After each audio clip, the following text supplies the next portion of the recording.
Hello, everybody, and welcome to Westside Fairytales Horror and Literature Club, Horror and Literature Club podcast for October of 2019. Man, Halloween month itself, the big spooky, as no one calls it, including me. I'm gonna be going off script a little bit today, and by off script, I just mean I'm gonna be having a beer while I'm talking to you guys because I am incredibly fucking stressed out recently. Oh, and so yeah, I'm gonna have a couple beers. I'm gonna talk with you guys. There she is. I'm gonna talk with you guys about some stuff, and we'll just get right into it. Man. Oh, that's good. Today's podcast brought to you by Taft's Juicy Justice Double India Pale Ale, which I never even heard of before. It just showed up in my local liquor store, and so I bought it. I bought it, and now I'm drinking it. Oh my gosh! But so if you guys are new to the Westside Fairytales Horror and Lit Club, don't worry. This is not a horror story. I know we're getting new listeners every day, and you might have just popped in on this. This is not one of the regular episodes. Those are any episode that's basically not prefaced with, HLC or something along the lines of introducing when I do those RSS feed drops that I have to do that I know everybody is irritated by, but fuck, I need to make money. So I do them. Today, we're going to be talking about the recommendations that I made on the last podcast. Every podcast, I make a literature recommendation and a random horror recommendation. The literature recommendation is almost always some sort of book or graphic novel, and the random horror can be literally anything, though it's mostly movies. Sometimes it's video games, as it will be today, and sometimes some things coming up in the future is going to be even weirder stuff than that. Our recommendations for this month were It, the needs no introduction book from Stephen King, and Dead by Daylight from Behavior Interactive, which is a video game that I play on the internet, and you can watch me play it sometime if you're ever interested at twitch.tv/WestsideTyler, where I kind of periodically get on there and play video games. And if you see me online, pop in, watch me get too angry at a game. I play this. I'm going to start playing some other horror stuff. And it's just going to be a place for, basically, it's going to be me trying to monetize the hours upon hours that I spend every week playing video games to relax. Full disclosure, I just play so much video games, I figure like, hey, why not turn a camera on and see if I can't make a little bit of money from it? Or, I mean, at least really just get my name out there more. I'm also going to be playing some games like the old school Silent Hills and stuff, so pop on by and check it out there. So, man, what has been going on recently? I like to start this off just so you guys can kind of get to know me a little bit better. I know not everybody's in the Patreon, so I always think in the context of my Patreon people, because they talk to me all the time. Everybody in the Westside Fairytales Horror and Lit Club is always talking to me and sending me messages and stuff, which I really appreciate. So I'm always up to date with them, and they're always kind of up to date with me. But not everybody out there knows exactly what's going on with old Tyler, the author here. I know it's not very important for people. A lot of people are like, I don't want to know anything about the people that make my stuff, which is honestly something I can kind of get behind, because I've met real life creators, and it can be a fucking shit show. You know what I mean? You finally meet somebody, you're like, hey, I really like your stuff. And then you talk to them in person, you're like, I wish you would fucking die.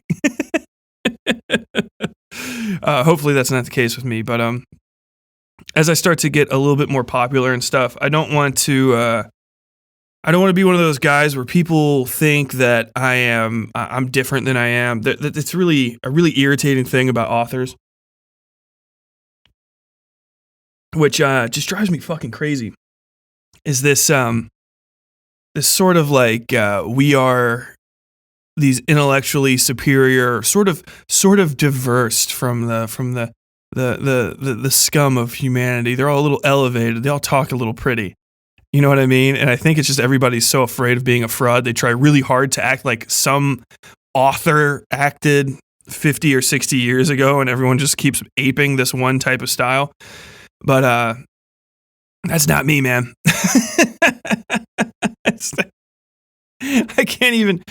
I can't even pretend like it would be me. I'm just a fucking scumbag kid from a lower middle class family on the west side of Cincinnati, and that's all I'm ever going to be. But, I have my interests, I have my talents, and I like to share those with you guys, and that's why we're here today.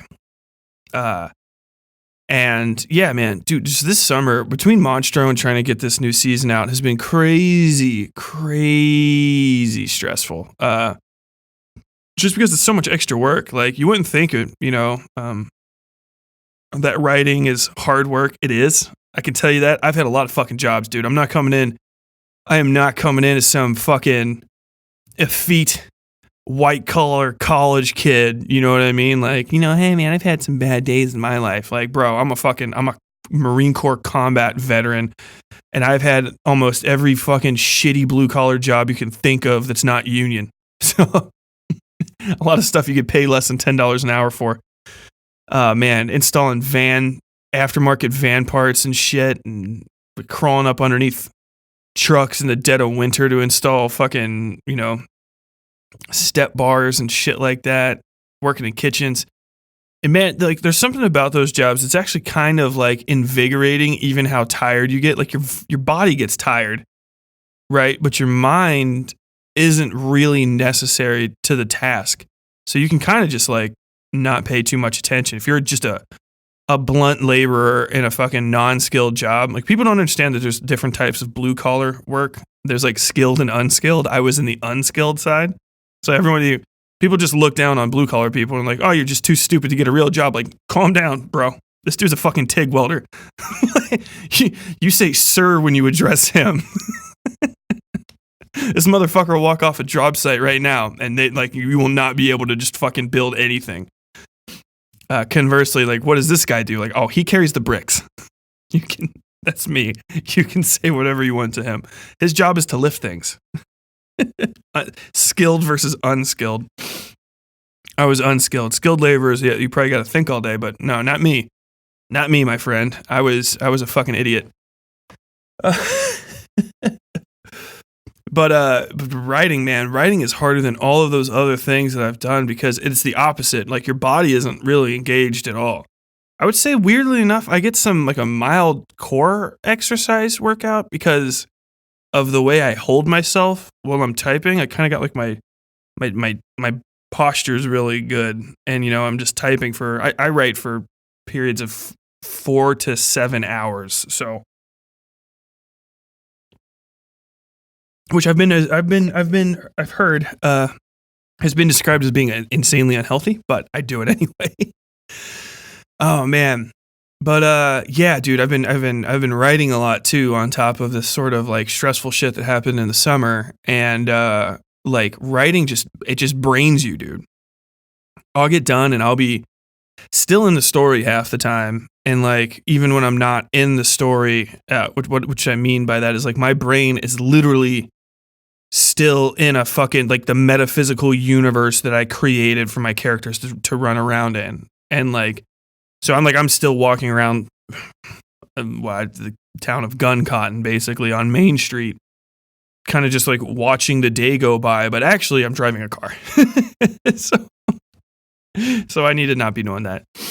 No, I can drive cars, but I'll have a conversation with somebody and just be like, what the fuck are you talking to me about? You know what I mean? And they're like, how are you doing? Like, that was the difficulty of the question you just got asked. And then on top of that, man, especially because I write horror stories, I'll be writing towards a scary moment, fairly constantly, or I'll be pausing in, like tense moments and stuff, and they stick with me, and I'll have I call them writing nightmares. Well, I'll just have nightmares about the thing that I'm trying to write, and they're fucking terrible. My fiance, I had 4 of them in a row this goddamn week, and I'm already predisposed. There we go. I'm already predisposed to having nightmares because of PTSD and shit from my time in the Marines, but that's all kind of beside the point. My fiance had to wake me up because I was like starting to shout and mumbling stuff while I was asleep. So he's like, "Wake up!" So that's good. But yeah, on top of other than that, man, things have been going pretty good. so so let's just hop into it now. 10 minutes into the thing. The first thing I'm going to talk about is Dead by Daylight from Behavior, because I don't have too much to say about it. It's a really, really fun game. It was released in June of 2016. I don't know if I already said that, but yeah, so it's been out for about 3 years, and it's gone through some ups and downs, mostly ups. The developer is not like a AAA games developer. This is actually, I would almost consider it an indie game, weirdly enough, even if that's not true. I know whenever you turn the game on, they actually tell you that it's a Canadian, thing, and it was paid for via some sort of Canadian grant. Like they gave them like $1 million to try to finish the game out. And it ended up winning a bunch of awards when it came out. And there's literally no other games I've ever played that are even really remotely like it. I've heard of other games that are sort of like it, but basically what you do is you either play as a killer or a survivor. And the survivor team is 4 people. The killer team is just 1 guy. And it's really just hardcore hide and seek. So the survivors have to run around and complete 5 generators. You basically just sit there and you do a little mini game, and it goes over. And if you complete it, then that generator gets fixed. And once you do 5 of those, they power exit gates. There's 2 exit gates that you can leave by, and then the gates will open and you can escape. And you want to escape as a survivor, and as a killer, you want to kill people. So. There's considerably more complexity to the game, but really not that much, to the point where you can just sort of pick it up. And if you start playing it, I would start playing as a survivor, just so you can kind of get used to running around. Survivors can't do much except for drop pallets on you. There's like literally pallets when you run around. You can throw them in front of somebody and slow them down, and you're always trying to get the killers to miss their swings. They hit you twice, they knock you on the ground, then they put you on a fucking hook. And then the other guys either have to get you off the hook, or they can let you die while they try to do their own objectives. It's kind of like, how much teamwork can you do while also trying to, complete your own objectives and escape? And there's a lot of things where people are like, this game's impossible, man. Like, blah, blah, blah, blah, blah. And most of the time, it's just punishing you for your type of play style. It's actually, it's a really deep, involved, and very fun game for how simple it is. It's very much like poker in its complexity, to the point where it's like, how do you win? Well, these are the rules. This is how a match runs. This is how many people play, and this is when you get your cards, and this is when you put them down, and these are what can win. But like, all of the strategy is built in between the lines of those things, and there's a lot of like trying to figure out how to break the game and how to outplay people, and like, mind game people. There's a lot of strategy to it, like a lot of like weirdly high level strategy against, like what is this? Because all of the killers, there's killers from like horror movie history, and then some just people that the Behavior crew made up themselves. So for instance, you can play as Leatherface from the Texas Chainsaw Massacre. You can play as Freddy Krueger.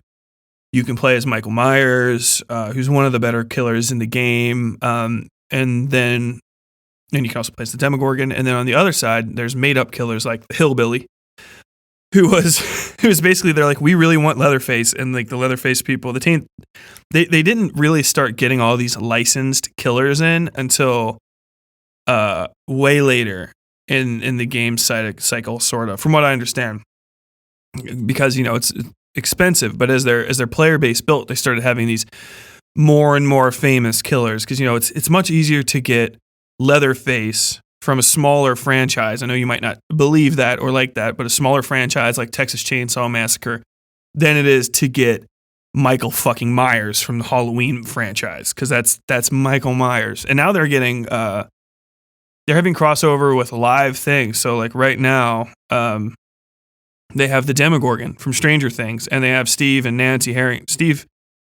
Harrington and Nancy Wheeler. There we go. From Stranger Things. There's characters in there, and those two are survivors. The Demogorgon's a killer.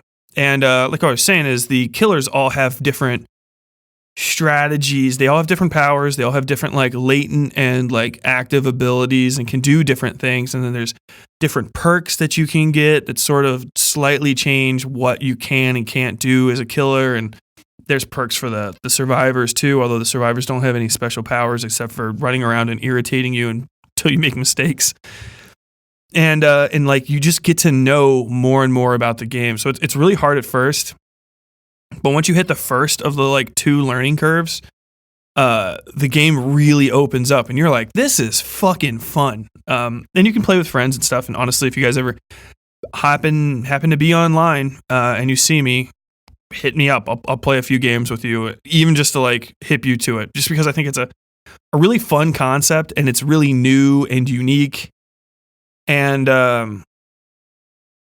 it's like it is a really good love letter to horror stuff, because there is a lot of like moments where you're like, oh shit, this is just like a horror movie, even though it's more like, crazy schoolyard murder hide and seek, where you're like, don't go in there.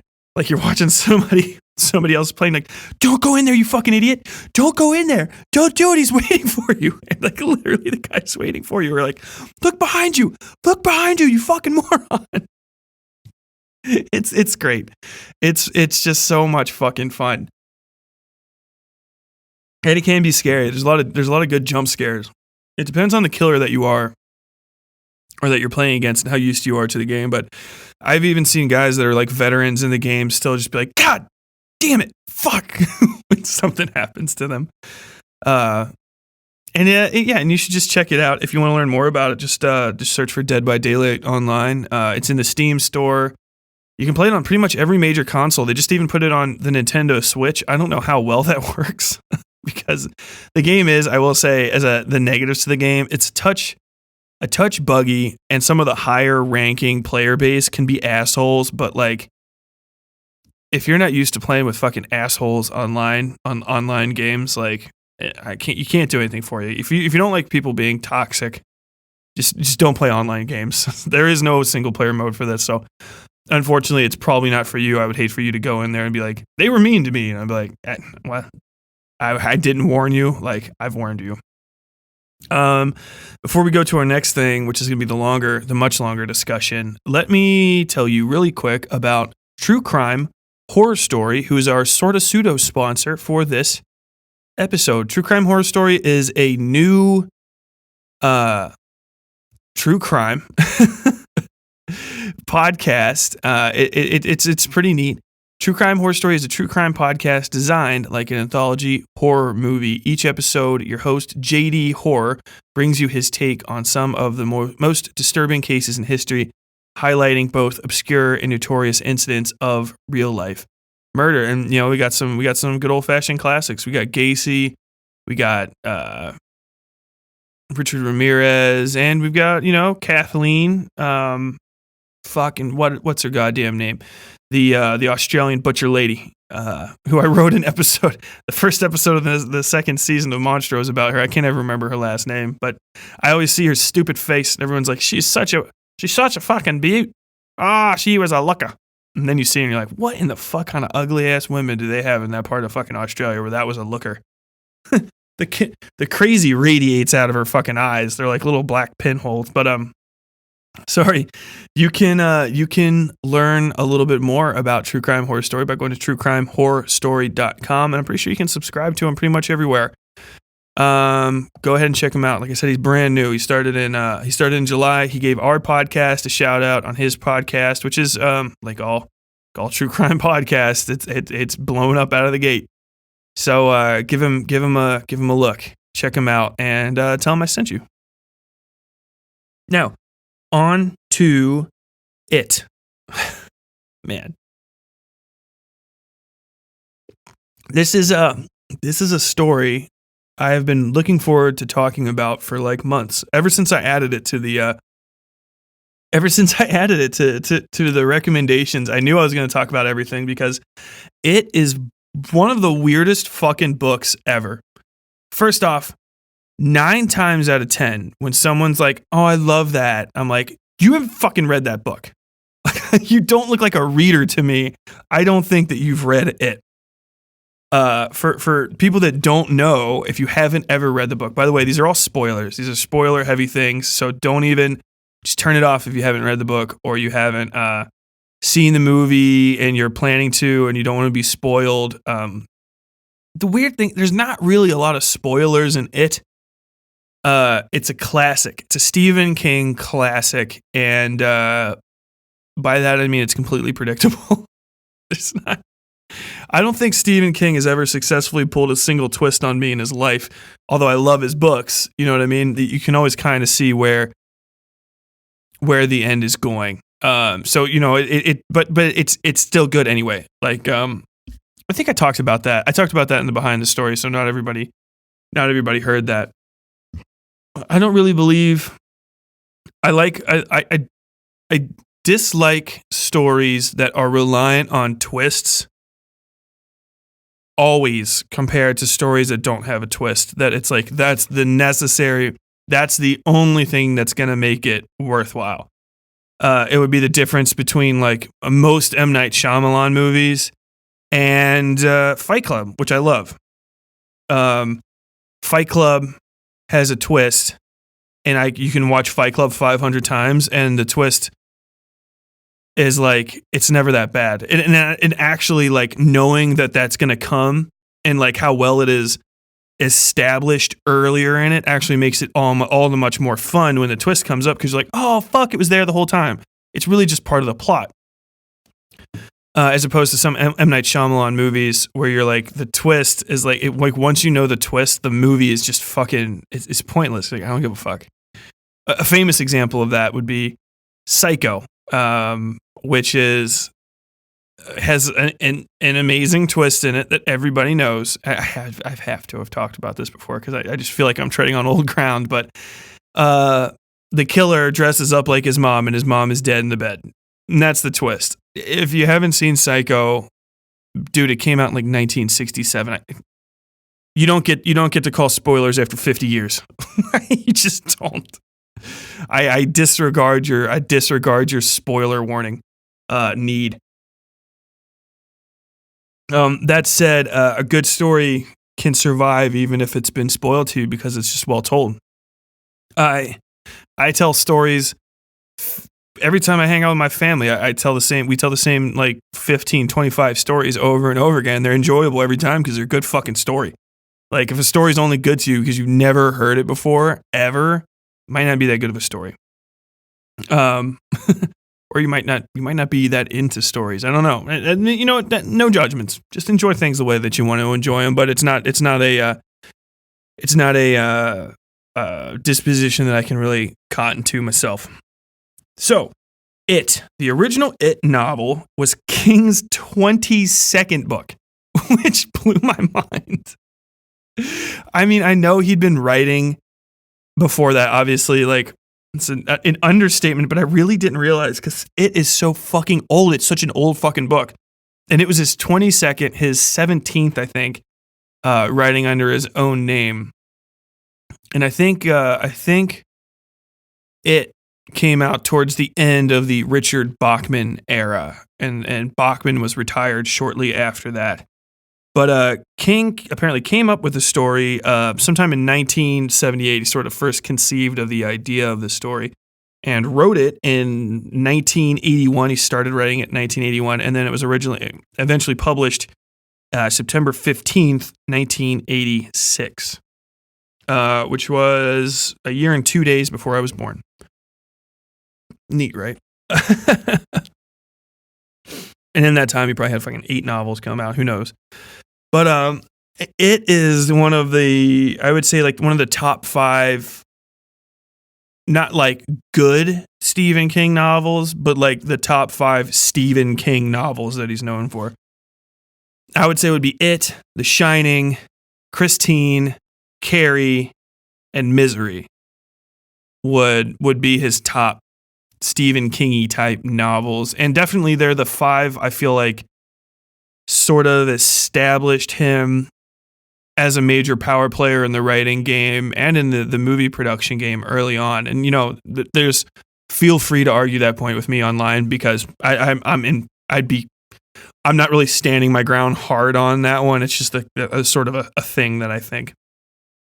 But as far as all normies go, those are the normie books: Shining, Misery, It. Oh my god, I said the 5 and then I already forgot them. Carrie and Shining, Misery, It, Carrie, and Christine. Yeah. Man, dude, it is fucking long. It is the longest book I think I've ever read, aside from Drood by Dan Simmons, which is, if Drood is not longer than it, I would fucking eat my hat. I've never really looked up the word count because they're hard to find.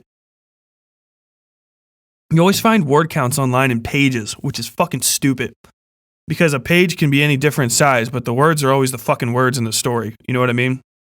And so people are like, oh, this book is 1,125 pages long. Like, which one? The Penguin Press hardcover? The reissued Horizon Press hardback special edition? Like, how many fucking pages, you fucking asshole? Fuck you, Wikipedia. I don't get that mad, but there's a lot of people who I know are not heavy readers. They're like, oh yeah, I love that story. I read that book. I'm like, I don't fucking know if you did. I don't know if you fucking did. Because that book, back when I was reading hardcore in high school, I used to read something around the order of a book to 3, like between 1 to 2 books.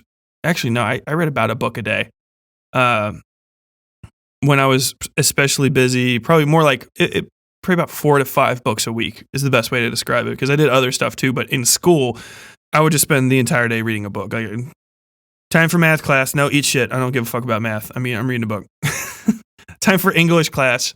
Tyler, did you read the book? Yeah, I finished the book. I'll talk to you about your book. I'm reading my own book right now. And my English teacher would be like, you know what? How can I get this kid in trouble? Like, he's already good. We won. We won that one battle. This kid's reading on his own in my class. Like, fuck. What ground do I have to stand on? Not all of them, but most of them. And that book took me something like fucking 3 weeks to finish, because it's just dense and it lasts forever. It probably only took me like maybe a week and a half or something, but it felt like forever. In high school time, man, like every minute is like 5 minutes long. You know what I'm saying? The 4 years I was in high school still feel like something like 8 decades to me, because they were just miserable and boring and bullshit. And now I passed 4 years on a sneeze. like I scratched the back of my neck and all of a sudden it's a new season. Like, what the fuck just happened here? But man, where do we even start with it? If you don't know, then stop listening to this and go read the book yourself. It is a story about a bunch of kids who are tormented by a clown. A demon clown, as a matter of fact, who's they gotta kill him as kids, and then they gotta come back 27 years later to finish the job. And like, you either have to describe it that simply, or you just have to spend like 15 minutes talking about all the shit that happens in that book. And that was I feel like that book, even if it's not, it's kind of up there with The Stand on Stephen King really becoming the Stephen King that we know. If you didn't know this, like a lot of his old books were pretty fucking manageable in size. Carrie is short. Carrie's like 70,000 words or something like that. To put it in perspective for you, it's about the size of a little bit smaller than the second Harry Potter book, maybe between the first and second. So it's this really manageable, really easy to get through story. It's simple, it's concise, it's straightforward, and you're done. Which, hey, good and bad on both of that. It is not that. It is a sprawling book, man. It's so fucking big. It's so long and convoluted. I don't even know where to start talking about it. It starts with the way that the movies do, which is, the kid gets his arm pulled off by the clown in the sewer, which is pretty much one of the most iconic little scenes ever. And it's been fucking spoofed in a bunch of different medium. And then from there, the directors of the movies that would eventually come really had to pick and choose with what they did. So all the kids have their own little personal at-home traumas. The main character is dealing with the death of his kid brother. Obviously, the kid brother got fucking disappeared / killed. And yeah, I don't think they ever really find the body. I think the body gets taken away. And then the one of the kids is afraid of the leper. The sick kid is afraid of the leper. That's Stan Uris, I'm pretty sure.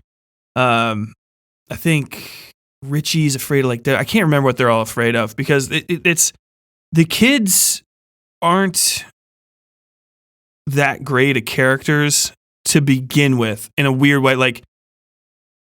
The more close, Richie is a little bit more of. Richie's afraid of the fucking Paul Bunyan statue. That's right. And I think mummies. Somebody's afraid of mummies. But the cast is huge of these kids, and so they're kind of hard to keep separate. And I was not going to reread it. But even having seen the movie literally 2 weeks ago, I still can't keep the names and motivations of all the characters necessarily straight. They're more kind of archetypes. Leader character, dead brother. Girl character, weird sex and romance hangups. Black character, dealing with racism and the sort of having to live in that shithole town after that. That character's Mike, who I liked in both of them. And I think Mike gets killed in the what you call it, in the TV movie miniseries. Which honestly, I wouldn't be. They shouldn't really killed him because he's one of the more interesting characters, but they should have killed more of the characters or just had less. Honestly, I feel like that's why Stephen King just had Stan Uris. I think Stan isn't the sick kid. Stan's the one that kills himself. He's just such a useless character. And it's really what the story kind of suffers from. There's a lot of moments that I remember from it, and I kind of like talking about it and not having it really fresh and really crisp on my mind, because there's some parts of it that stand out so fucking clear to me, which is the kid on the bike riding to beat the devil. He thrusts his fists against the posts and still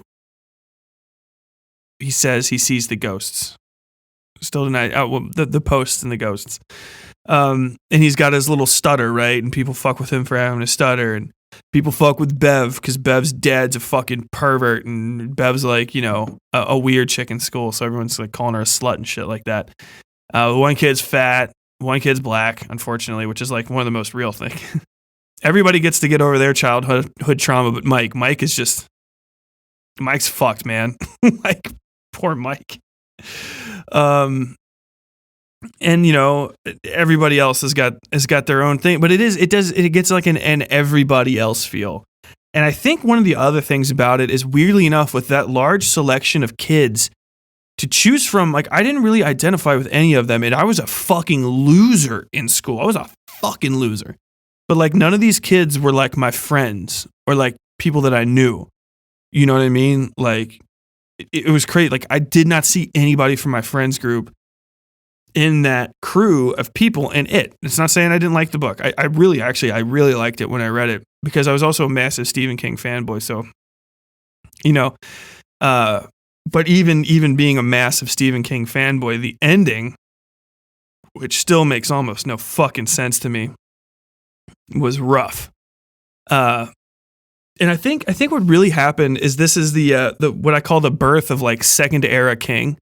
So there's first era King, which is what we really do think of as classic Stephen King. You know what I mean? The Shining and Christine and Carrie. I think Salem's Lot's back there. There's a lot of his his best well-known works, Gunslinger and stuff like that. That's all back there, back mixed in with Bachman. And then there's Second Era King, where he became a fucking superstar, and people stopped telling him, you need to cut some of this. You have a character that's you have multiple characters that are completely superfluous to this story. I mean, in the book version of the story, when they come back as adults, that's not that. Even more people are added to the cast, impossibly. One guy kills himself. Obviously, okay, that has to be, it has to be fewer. No, fucking Bev's husband chases them to fucking to Derry, and the main characters, who I think of as the main character, Georgie's older brother, his wife comes, and then Henry Bowers shows up, and Henry Bowers is obviously there. He just gets written out. I feel like he was more dangerous in the book as an adult character than he was in the movie. But there's whole parts of the book, because it's so fucking big, that I didn't even remember. I thought the two gay guys getting roughed up and the one being murdered on the bridge, that was the beginning of It Part 2, was just fucking made up for the movie. I swear to God I did. But it's in the book. And it's just something you completely forget about, because it's like, who gives a shit, man? Like, I know things like that are bad and that's awful, but that's like, if you cut that out, you literally lose nothing in the overarching part of the story. I mean, we've already established that this town has a bunch of, mean, evil, racist, bigoted type bigoties. What the fuck is a biggity? Bigoted type of people. You don't really have to reestablish that. Like, not much has changed in 27 years. We're still gay bashing kids and throwing them off the thing. Like, you could even incorporate that in a way that actually like makes some fucking like sense and drags everyone in. Even in the movie version, you could cut that entire scene out and literally nothing would be lost. Tonally, plot wise, you could have started the movie with the little girl with the splotch. If you guys haven't, I'm talking about the second film, which just came out. You could have started it with the little girl with the splotch on her face, being killed underneath the bleachers. You know what I'm saying? And it would have had the same impact. Like, you're already killing kids. The stakes are established. The stakes are established for this film. And scenes like this are just they're extra. It's not like, I've heard people describe the scene as being excessive. I don't really think it's excessive. I think it's fairly on point for things that really do happen to real people in America, even today. Like, that's supposed to be set in 2017. It's still very possible. And not even like I won't even caveat that with in certain parts of the country, that shit will just happen anywhere in America, because, people still harbor insane, bigoted beliefs to people. And I'd say it's infinitely better probably than when I was growing up, because I still remember, I think it was Matthew Shepard, the kid that got tied to a fucking fence and killed. And that was awful. And that was in the 90s. Stuff like that would be super making the paper, but it doesn't mean that it's sort of like anti-gay bigotry and shit's gone. Like, if it's there at all, it's still bad. You know what I mean? Like, you can't hand wave it when, like, if it happens once, you have to be like, oh shit, that's a real problem. You know what I mean? We don't want that stuff to be like okay to come back. I want it to be quashed completely. I want everybody to feel safe walking down the street at night. That's the ideal. But as a scene for the beginning of the movie, it's just not quite necessary. Even in the book, it's like not quite necessary. Like, and it's a huge book, and the movie is 3 fucking hours long.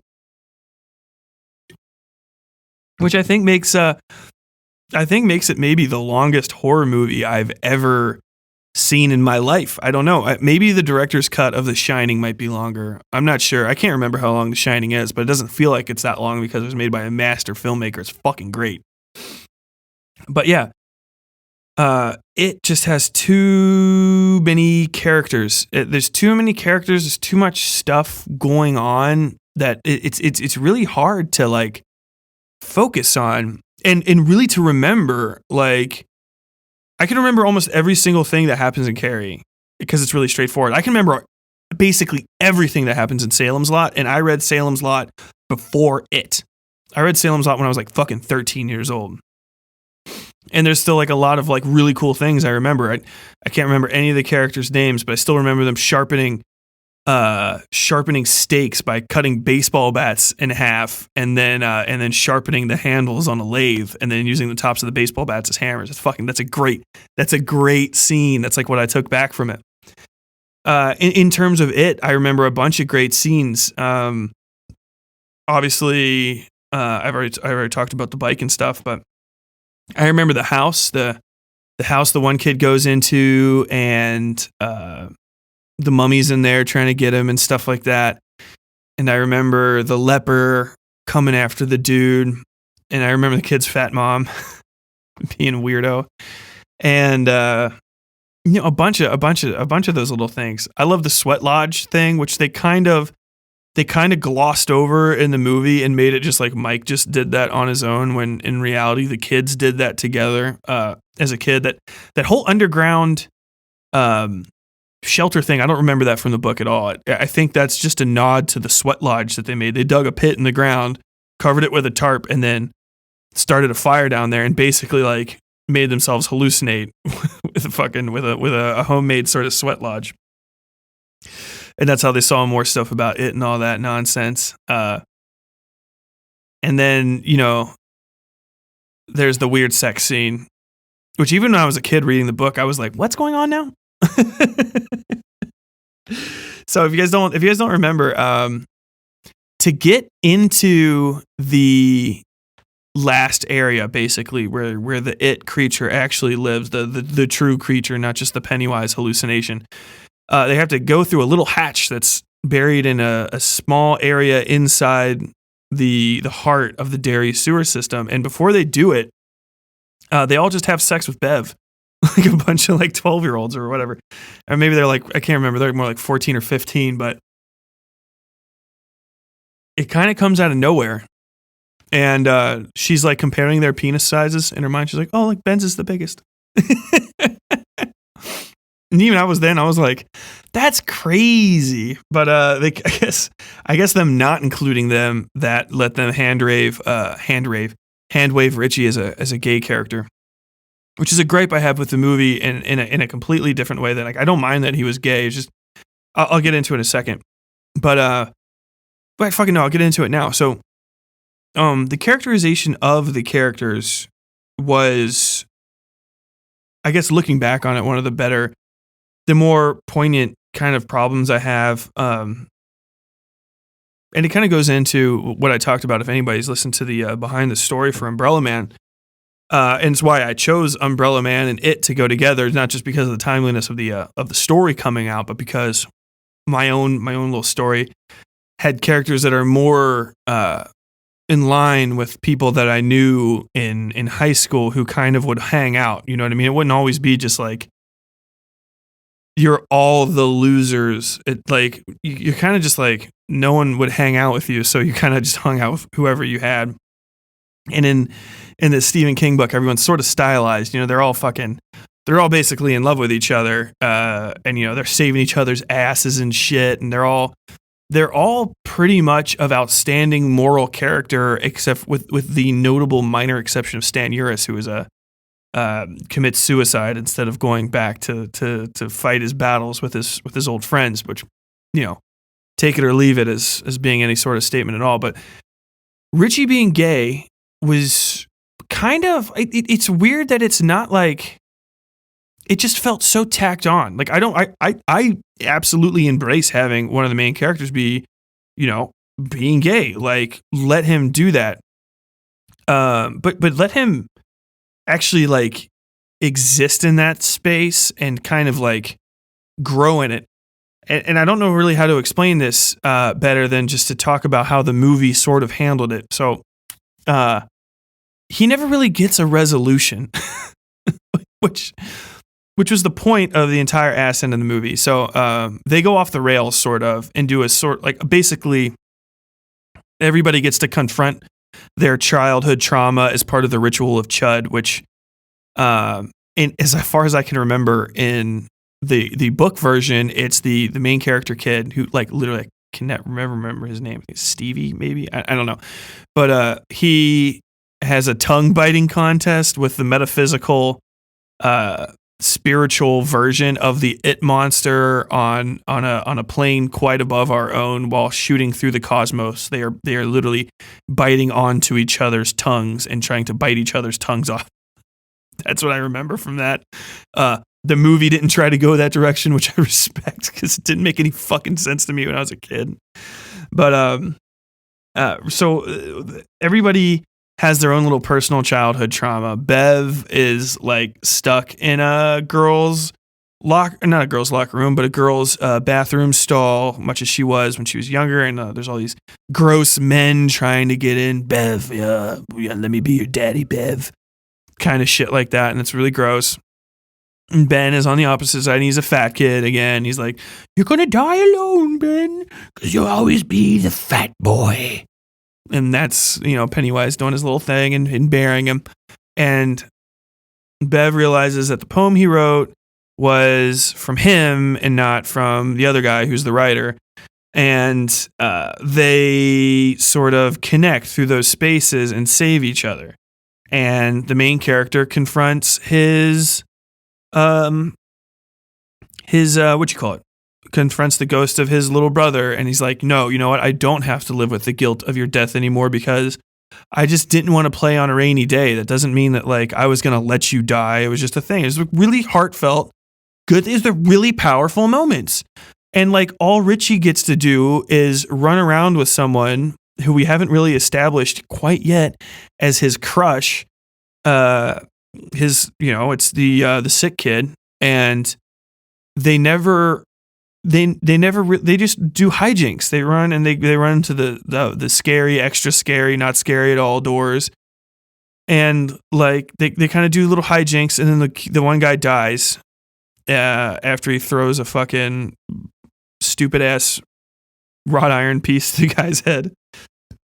And it's like that should have been a moment, because Richie being in the closet and holding down all of these emotions for all these years is his trauma. And comparative to a lot of the other guys, it's on equal level, if not like substantially more worse in certain respects.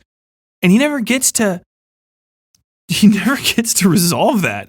The closest they give him is like he hugs the dude after he's dead and cries over him, and then like recarves their name into a post way after the climax of the movie. But he never really gets to like be like, "I'm a gay man and I'm in love with one of my childhood friends, and like that's my truth and that's my reality and that's who I am," because that's like an extraordinarily powerful moment for people. And especially for him, considering he's going around and his thing that they keep saying is that he's in the closet.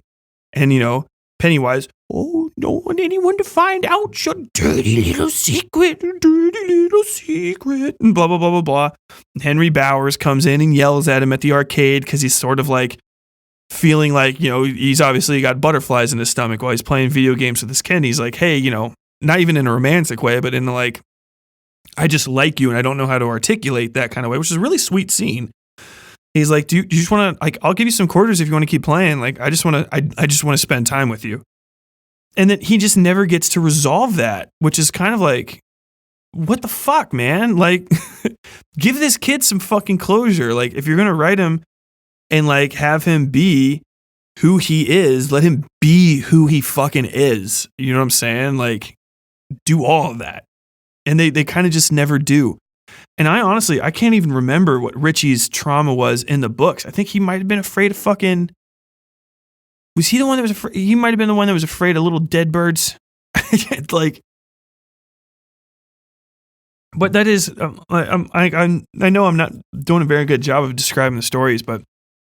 that is, like, one of the things that I really liked about it.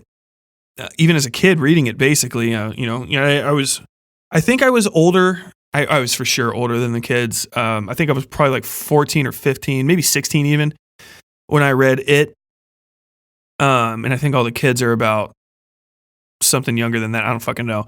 But I remember being like, oh, these are like actual kid fears. Like they're like dumb things. They're like, except for like maybe, being afraid of your dead brother's ghost. That's pretty legit.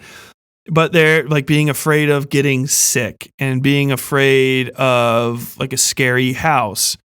If you're a girl, being afraid of like, you're kind of like the anvil of womanhood getting ready to hit you. You're starting to have periods and everybody's trying to fuck you all of a sudden. That's fucking crazy. But they're very much like, they're kid fears. They're the kind of like stupid and small, or they're very, very timely to kids. It's all stuff that you overcome as an adult. And I like that. And I still like that. Because like they kind of go back as adults and some of those old fears still sort of linger, but a lot of the stuff is stuff that they can kind of get over. And I don't know if I'm sort of rambling on here a little bit, but there's things that bug me and things that like that I like about the book. It is a must read just because like it is so there in the subconscious of a lot of horror writers. And it's pretty much the penultimate of the two Boys on Bikes stories that Stephen King makes. I think Salem's Lot's actually a Boys on Bike type of thing. And if I've never articulated that before, it is a genre of horror that revolves around usually young boys, and there's always like maybe like there's always a token girl, a token fat kid, and like a token ethnicity thrown in. I swear to God, just start racking your brain, and you'll start finding these stories. And they're always, it's a group of outcast misfit kids between 4 and 7 of them because of it. And they get around on bikes, and they have quirky adventures, and they usually discover some sort of secret in their hometown, either a secret that's been there or a secret that's just arrived. And this is like one of the penultimate Boys on Bikes horror stories. Other Boys on Bikes things. You have Dan Simmons' Children of Night, which I love, and in which I honestly believe I would say that the token minority is their Jewish friend, and their girl is the gross, what's her name, something Crab. Read Summer of Night. I cannot fucking recommend that book enough. If you like Boys on Bike stuff, if you even kind of liked it, but you're like, this doesn't really do it for me, read fucking Summer of Night, and you'll be like, oh, this is how it's supposed to be. But what else? The Goonies is one. Obviously it, Stand By Me, although they're not really on bikes, most of it. Stranger Things is Boys on Bikes.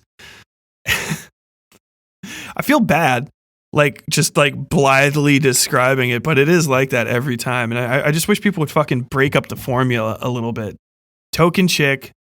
There's a token like fat kid who's always like the funnier fat kid, or like he's like the goofball.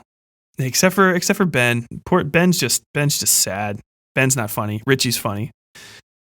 But yeah, man, it's a genre, and I think like as far as that genre goes, is maybe not well established as I think it is. It is like, it lives at the heart of it. It's it and Stand By Me. I think fucking Stephen King just like, he established that entire thing, and then everyone else just has to follow in suit. But let's see, the movies, man. I loved It Part 1 that just came out, 2 years ago. I didn't think I would like it at all. I really didn't. I thought it was going to be trash. And I think it's mostly because the advertisement was fucking garbage. The trailer that they released made it look stupid. And like, I don't know if somebody from like the studio just told them like, you need to calm it down with the slapstick comedy, but it's like when Georgie's running down the street and he hits his fucking head on that uh on that bar. You know what I mean? And like knocks himself to the ground. Like, why? What is the point of that? You're stop letting people off by letting them laugh. You know what I mean? Horror and comedy are very, very similar. They're legitimately, I would say, diametric opposites, much more than comedy and tragedy. I would say horror and comedy are the real diametric opposites. And because they both do the same thing, where it's you build suspense and then you break the suspense. With comedy, you break it with a laugh. You know what I mean? You put in the joke, and that lets the tension bleed out. Everyone's like, okay, cool. With horror, you break the tension with a scare or, a sharp sound or something. If it's a little on the hacky side, you just play that same goddamn 3 violin chord. And then everyone goes, that was an uncomfortable noise. And then they jump and it relieves the tension. Like, as far as craftsmanship goes, tragedy, you don't really ever fucking relieve the tension. So it's kind of its own thing, I think. I don't know. I'm just some fucking hack fraud writer living in fucking Louisville talking shit while drinking a beer. But fortunately, they kept most of that stuff out of It Part 1. And it was really good.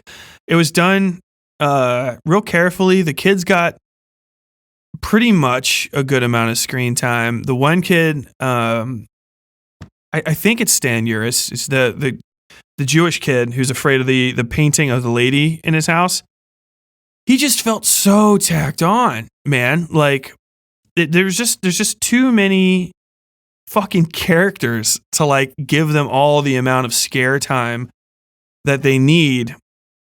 And like, you just kind of didn't, like, and you'd have to go from one thing to the other. And even in the book, a lot of them, they spend a lot of time apart from each other, and then they kind of get back together and they'll get scared together. And, that it's all important to the thing. But even the movie was just like, you could tell they were kind of like, I have too many limes. How am I going to hold all these fucking limes? And they just couldn't quite do it.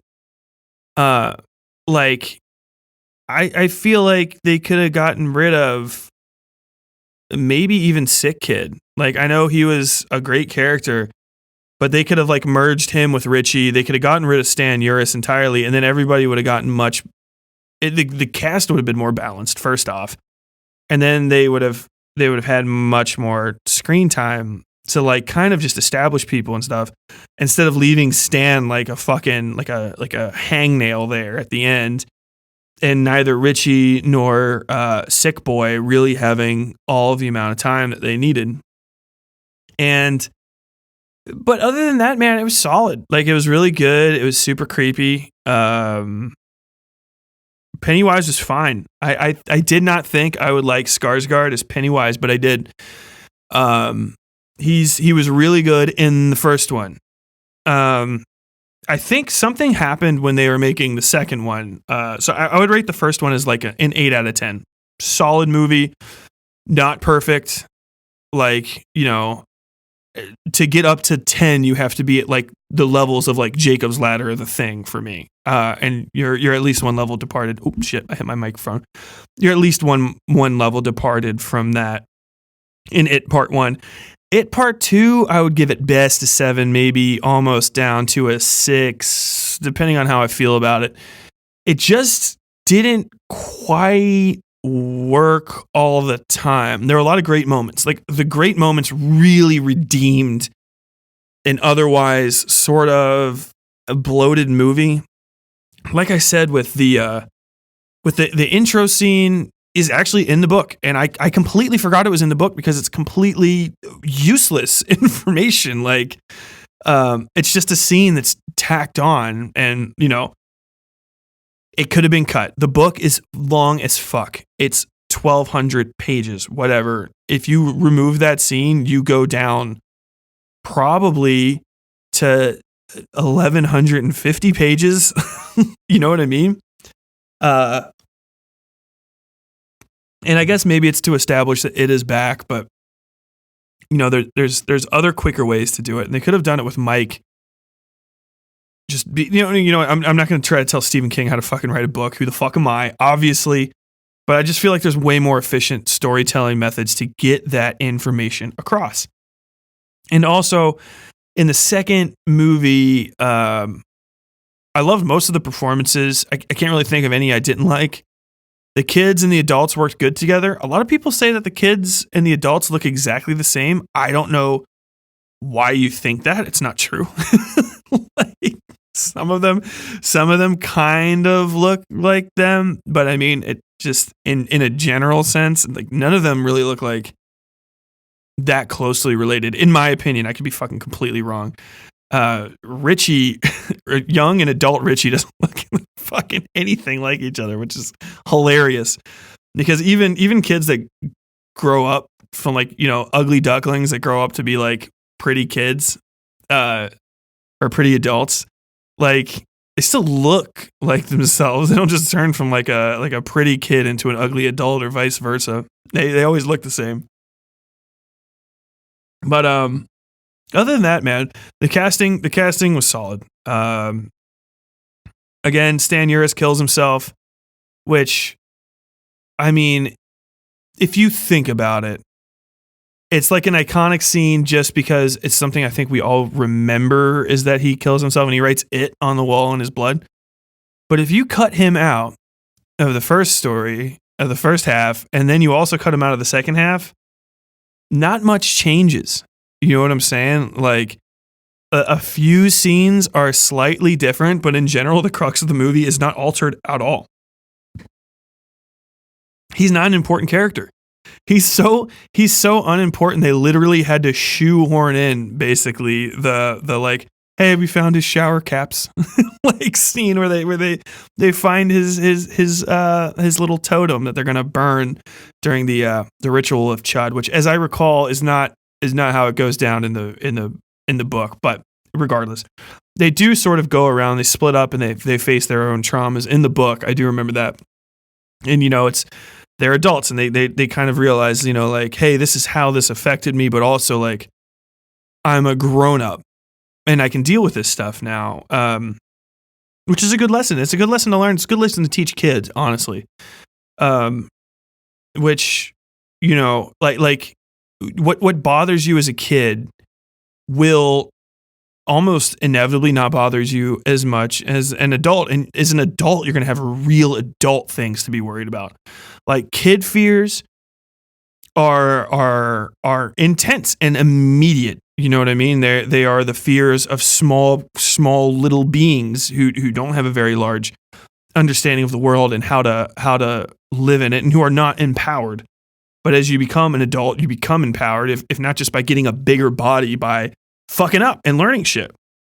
So you replace, minor fears, like, or not minor, but like smaller, younger person fears, like Beth's fear of transitioning into womanhood, with something more intense, like the fear of having your own kid be eaten by a fucking clown. Like, you're afraid for your kid now. You're like, fuck, dude, I don't want my kid to die. Or like your kid goes missing and stuff like that. I feel like that is something they could have done a little bit more with, but it's also, something they did sort of work on. They kind of addressed it with the main character. He's afraid for Georgie, because he's afraid he didn't want his brother died and he couldn't do anything. But his fear of that other kid getting killed is much more palpable. That's like real. It's like an actual, like, it's much more impactful to have an empowered person made helpless than it is to have a helpless person have a light shown on how helpless they are. In his case, he's an adult. He knows how the clown works. He should be able to talk to this kid and impart knowledge on him in a way that can make that kid survive. And yet, like, he couldn't. That's a big blow. That's crazy, But that ends up being a nothing burger, hilariously enough. The kid dies. A lot of kids die in this movie. Mostly kids die in that movie, which is insane. You know what I mean? I think the oldest person that dies, aside from Stan, who kills himself, the oldest person that's murdered is the gay man at the very beginning of the thing, who gets his chest eaten by fucking Pennywise. After that, it's all kids. Oh, and I guess Sick Boy dies too later on. But so yeah, I'm completely wrong. But like, it's almost 50% kids. But I'd say on top of that, like, so a lot of that was done pretty much okay. It was almost video gamey kind of in a way. Like everybody had a stage to complete by themselves. Like you could even see like, level 7, Bev, start, bing, bing, bing. And then you're at the thing, at the house, and the houses are all, it's like a normal place, and then they leave, and it's like, oh, it's been abandoned for years. Which is an aesthetic I like. I don't care. I'm a sucker for that shit. I don't care how corny it was. I still liked it. I was really disappointed by the Bev scene in the movie. Because it was in the trailer, you know what I mean? In the early release was her and that old lady. And I thought that shit was gonna be fire. And it fucking wasn't. The monster version of the lady was so corny. I had to keep myself from going like, aw, in the theater, because she's just like a big, goofy, cartoony, 3D CGI saggy tits lady. And I'm like, I'm not. No. I would have much rather have that old woman just be done up in some fucking gross ass makeup and have some like shit on her and her running around naked. I would have been like, fuck, that's insane. Naked old people are scary as shit. I don't know why. But there's a lot of movies where you see like a naked old person standing in the background. You're like, oh, what the fuck? The fuck is going on here? Hereditary comes to mind immediately. If you've never seen that movie, spoiler, there's naked old people in it quite suddenly in a scene. You're like, oh, this is unnerving. The Witch, which I think I'll be recommending sometime later this season. One of the very first scenes, a gruesome scene, is a lady pulping a baby. And she's a very ancient crony witch lady, and she's gross and naked. Old people, please be naked all you want. Your bodies are beautiful. You're beautiful. Just don't randomly show up in the background of a horror movie without your clothes on, or do, because you will make the scene much, much, much more unnerving. Unfortunately, it was a cartoon lady, and I didn't care. I didn't care too much for it. What everybody else? Mike is just a fucking crazy person. That's the black dude. He's just hung out in the town and went fucking nuts and doses somebody. I feel like the main character, who's like, I feel so fucking, I feel bad. I need to stop calling him that, but it's literally like all he is to me. Is the main character. He just exists in the second movie as like a way to he gets traumatized, and it pushes the plot forward. They're like, all right, everybody's gonna leave. You know what I mean? Let's see.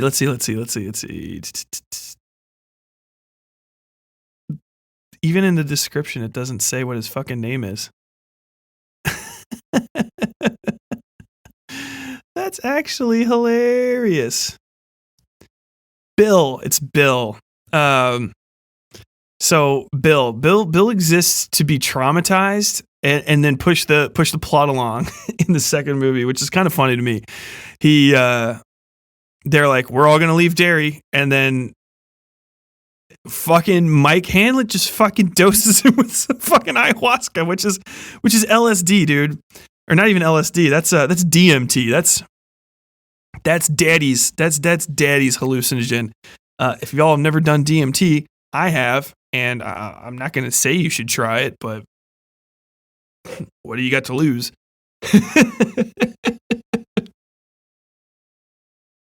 But yeah, he just doses him with DMT, and he trips fucking nuts, and it's just like, you know what? I'm gonna forget that you roofied me with a high level psychedelic, and yeah, I'm gonna get everybody to stay, and then he tells everyone to stay, and they just stay. They stay. And then, everyone's just like, we got to get ourselves together. We got to just kind of plan and sit down and do this and this. And then he's like, the kid that he saw on the skateboard in town dies at the fair. And he's like, nope, I'm going in. I'm going to fucking do this alone right now for no reason. I'm just an idiot. I'm going to go try to punch it in the face until it dies.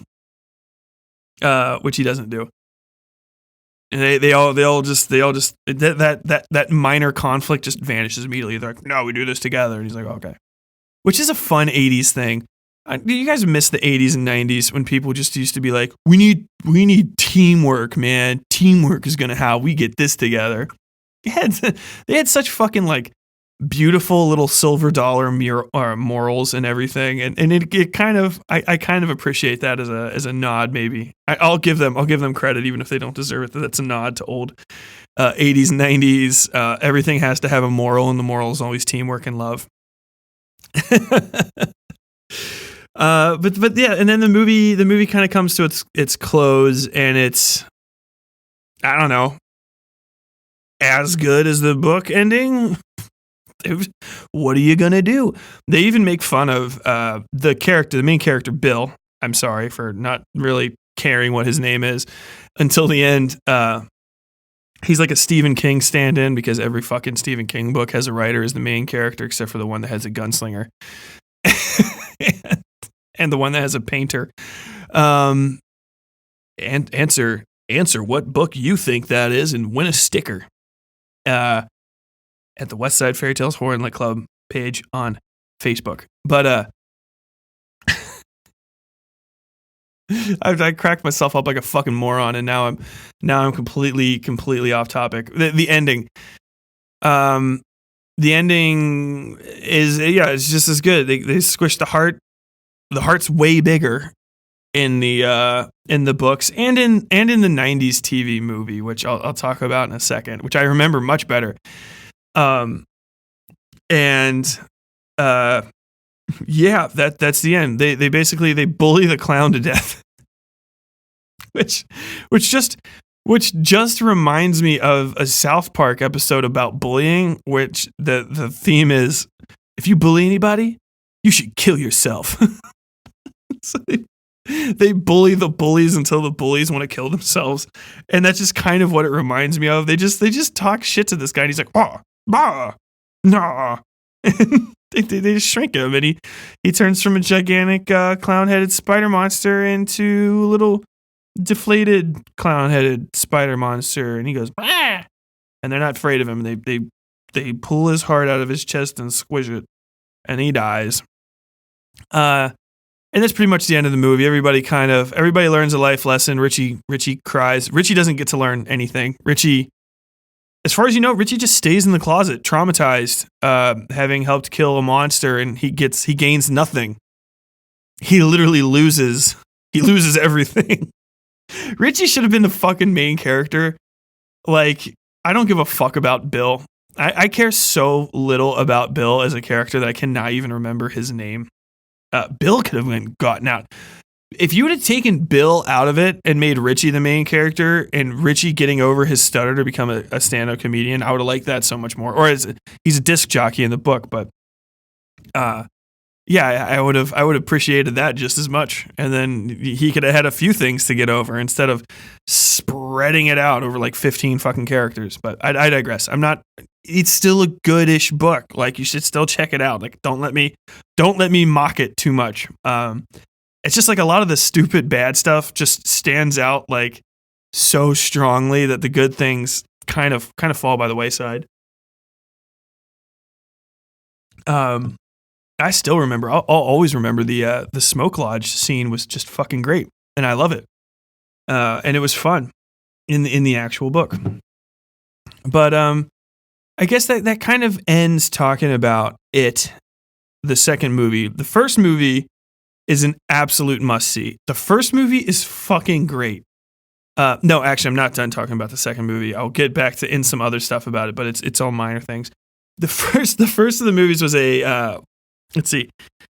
released in 1990 as a 2-part miniseries directed by Tommy Lee Wallace, who I assume has had other work since. I'm not that good at research.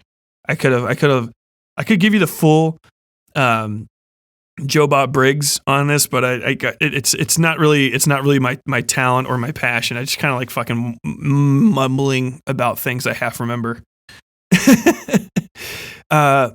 But the first movie is just fucking amazing. I think mostly just because Tim Curry's voice is great. Like he's just got this, oh, hi Georgie.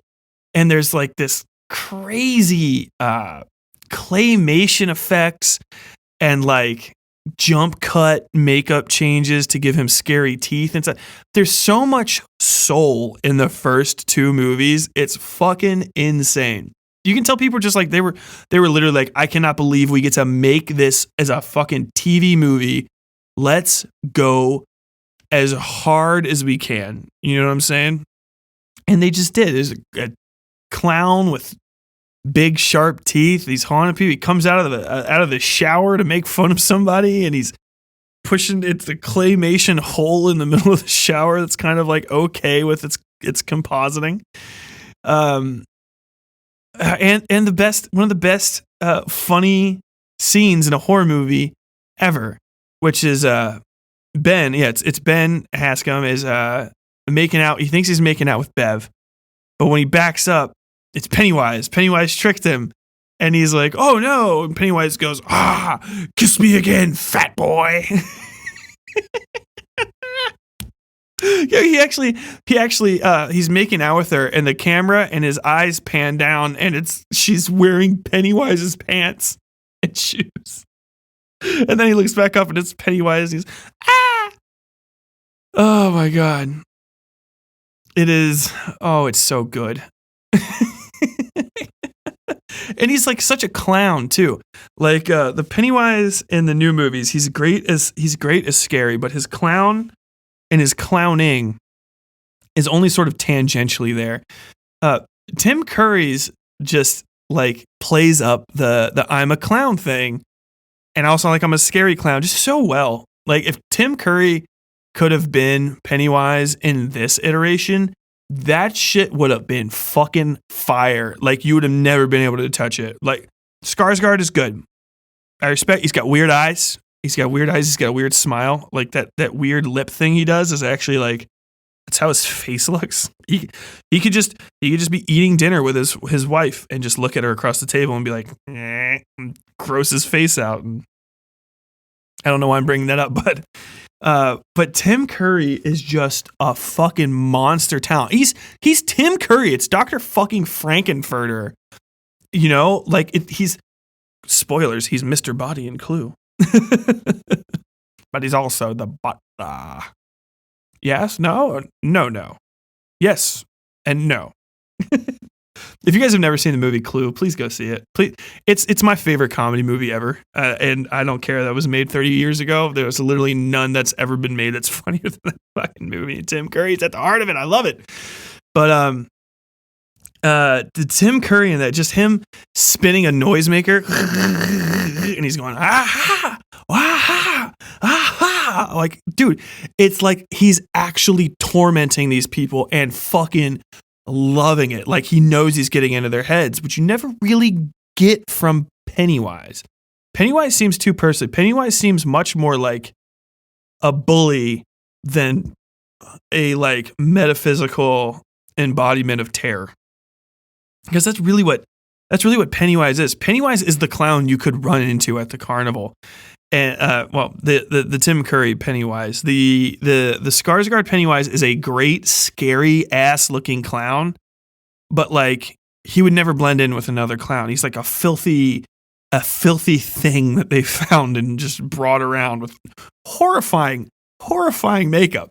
He's like literally one of the scariest things I've ever seen, as far as clowns go. But he'll never really be as scary as the Tim Curry clown, because the Tim Curry clown, you might just bump into him in a street in the middle of the night, and he might not even say anything to you. He'll just be walking down the other side of the street, and like with a red balloon, and then slap his feet. Does that, you know, that good clown, the big shoe clown stop where he slaps his feet, and then he does the side waddle, and looks at you. And he's got the balloon, and he just leans in. Hello. How you been? Like, fuck. Haven't seen you in a while, Tyler. Like, fuck, dude, this is gonna be great.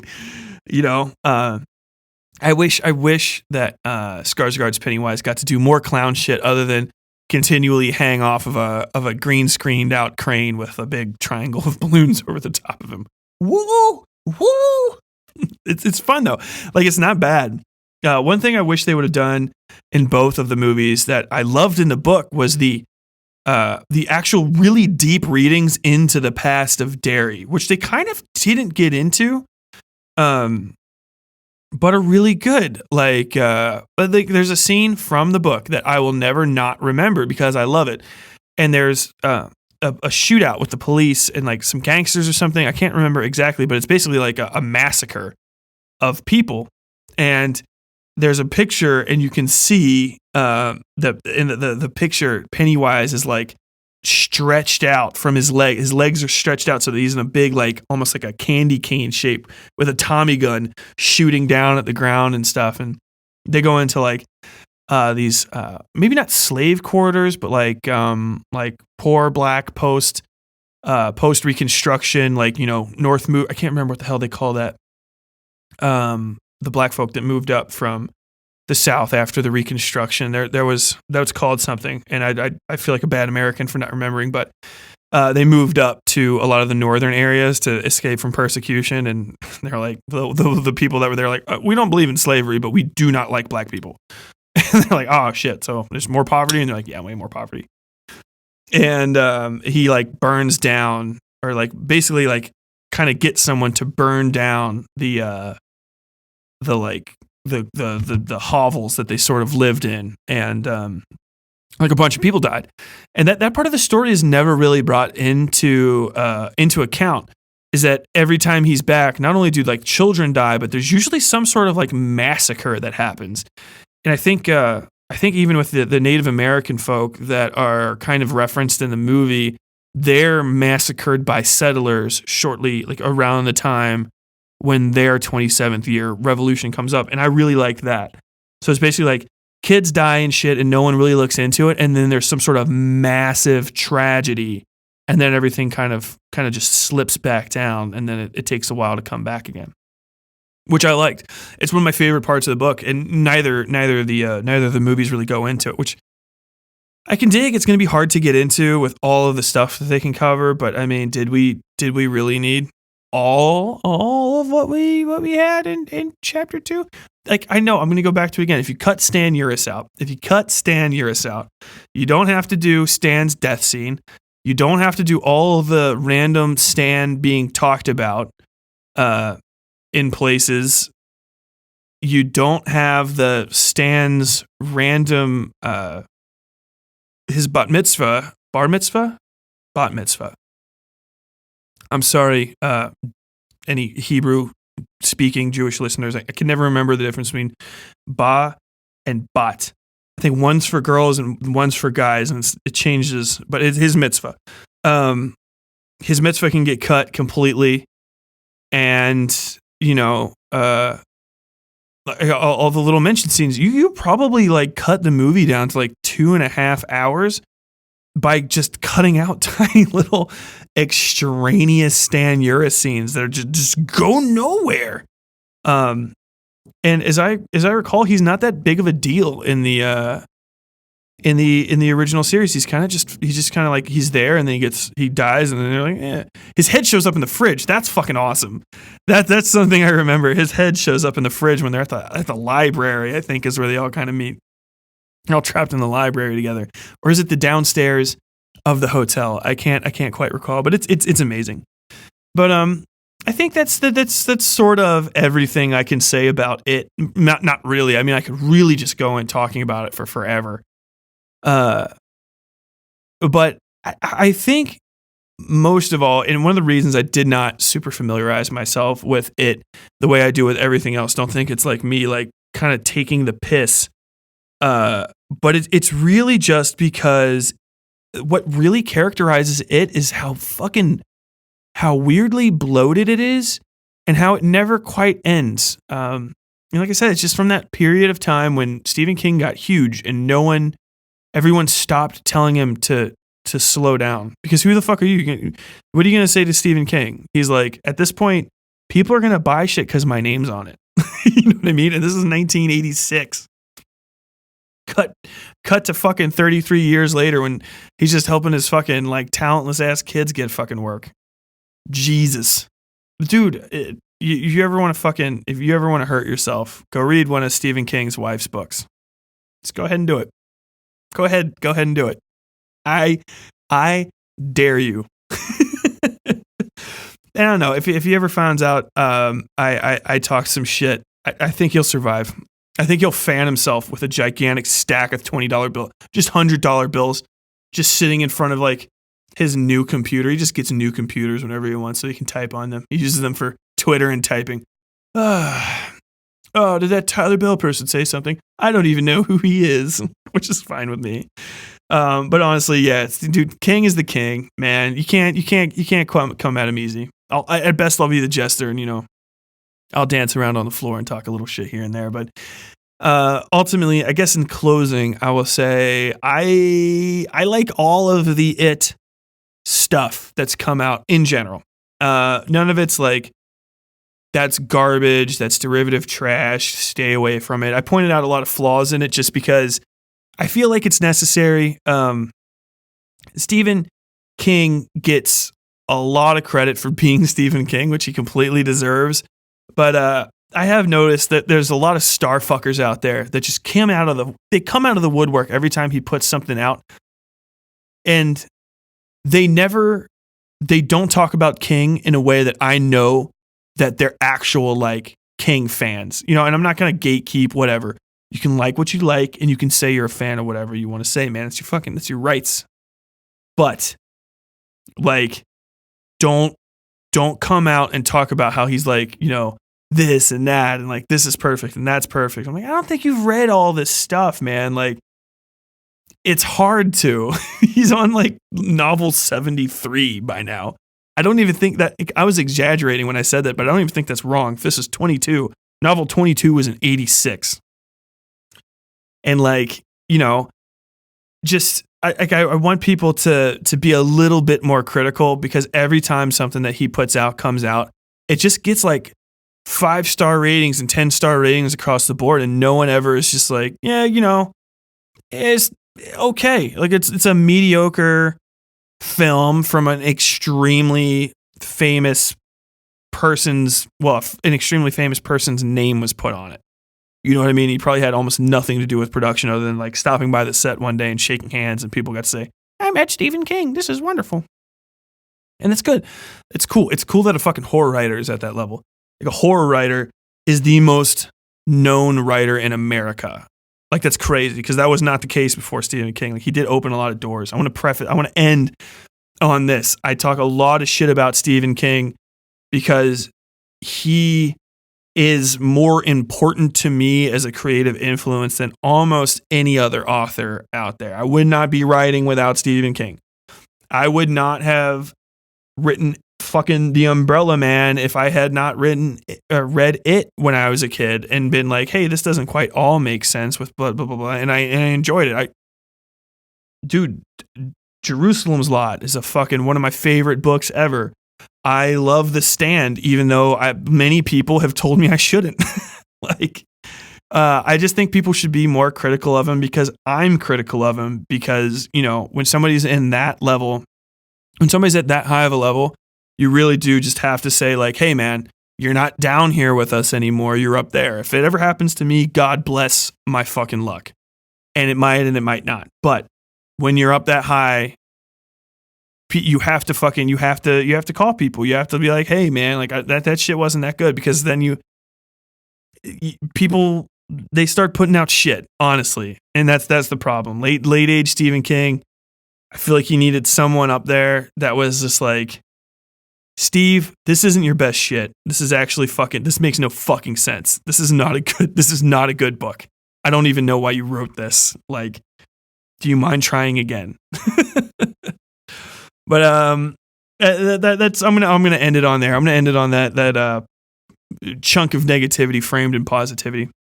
And just say, if you guys like this, if you like this little deep dive, hour and a half conversation on horror stuff and this misguided bunch of complaints and nonsense, like us on Facebook, on Twitter. On Facebook, it's Westside Fairytales. You can also join the Westside Fairytales Horror and Lit Club, where you can join in conversations like this all the time. People come in there. I don't even start up half the conversations. People just come in and gripe about books and movies, and they talk about what they love, and they see if somebody else has been reading something. If you want to get into a group where people do that, come on and join us. And hang out. It's facebook.com/Westside Fairytales Horror and Lit Club. You can just search for us, send a request to join the group, and we'll let you in. On Twitter, I'm at WS Fairytales. I tweet occasionally, and I shitpost on Facebook. On Instagram, you can look at pictures of our rabbits mostly, and then some creepy stuff around Louisville where I live. That's Instagram.com/Westside Fairytales. Just Westside Fairytales, search it on Instagram. And if you want to support the podcast, if you like this stuff, try heading over to our Patreon. We just recently updated all of our Patreon stuff, so it makes a little bit more sense. But basically, for just $1, you can get early access to episodes like this and episodes of the regular podcast. At $5, you can get bonus episodes such as our Behind the Stories, where we talk about, the method and the madness behind any single thing that I end up putting out as the main episodes on the podcast. And for like $10 or more, you get merchandise, you get stickers and bookmarks, you get super early access to the episodes, and you get PDFs of the stories. Basically, I send out an ebook so you can read along. And then at $20, you get a poster in addition to the Booker and the stick mark. And if it's the Booker and the stick mark, the sticker and the bookmark. And then at $50, we give you you can pick out any book, any story that I've written, and I'll lay it out, I'll print it, I'll sign it, personalized, send it to you. And then you also get the poster and the sticker and the bookmark. It's a cool thing, I think. We got a lot of cool people there, and if you want to support indie horror like this, man, I feel like a lot of times I'm the only person that's making this sort of podcast. It's not like, I don't know, not famous. I don't even know what to say. But if you like what I make, I put all this stuff out for free. Just pop by and throw me a few bucks. If you want to buy a shirt or a mug or a hat, you can go to westsidefairytales.com/merch, and you can support us that way. But the best thing you can always do is just tell people about it. If you like the stories, if you hate the Westside Fairytales Horror and Lit Club, don't mind. But if you love any of this stuff, just let people know. Stop by the iTunes, Castbox, wherever you get your podcasts, and just give us like a nice 5-star rating, a thumbs up, whatever the fuck it is they have there. And just say some nice things about us, man. That stuff always ends up coming by me, and I love it. If you have any gripes with what I said, or you just want to tell me I'm fucking amazing, you can use me, or you can use me. You can get me at my direct line by sending me an email at westsidefairytales@gmail.com. And until next time, as always, stay safe out there.